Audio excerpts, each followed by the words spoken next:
Governor, this law adds work requirements for Medicaid on those who are able-bodied adults. Kentucky Republican Congressman Hal Rogers says adding these requirements, quote, protects the longevity of Medicaid benefits for our most vulnerable population and adds integrity and strength to Medicaid and SNAP assistance. One of the first acts of as governor, yours, was to end Medicaid work requirements in Kentucky. Why shouldn't people who can work? Well,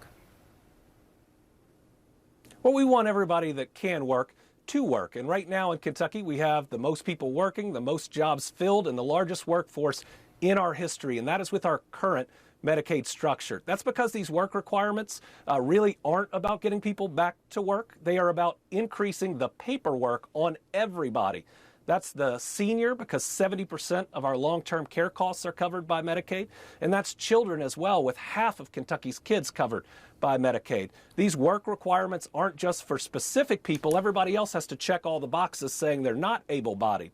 And what happens is when somebody misses that one box, they are kicked off for 6 months or more. Governor. Meaning families have to take that parent or grandparent in.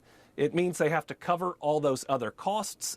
All this is more red tape meant to kick people who should get Medicaid off of Medicaid. Governor, I just asked that very question to the Treasury Secretary about the increase in red tape, and his response is Democrats think poor people are stupid.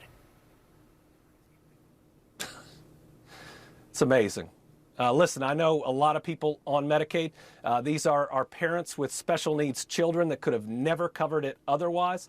These are busy people, all working 2 jobs, all ready to support that child. And now, if they miss a deadline, if they miss checking a box, look at what happens. I mean, you can lie all you want about what's in this bill, but the numbers are the numbers. The predictions by the Congressional Budget Office are there.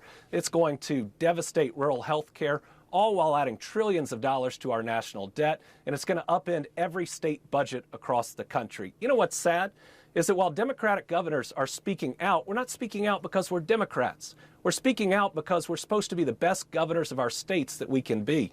All these Republican governors that aren't saying a thing, where their rural hospitals are going to close, where they're going to see massive layoffs and people lose their coverage, that's pretty sad. You know, our jobs is to stand up for and represent our people, and I wish people would get back to that.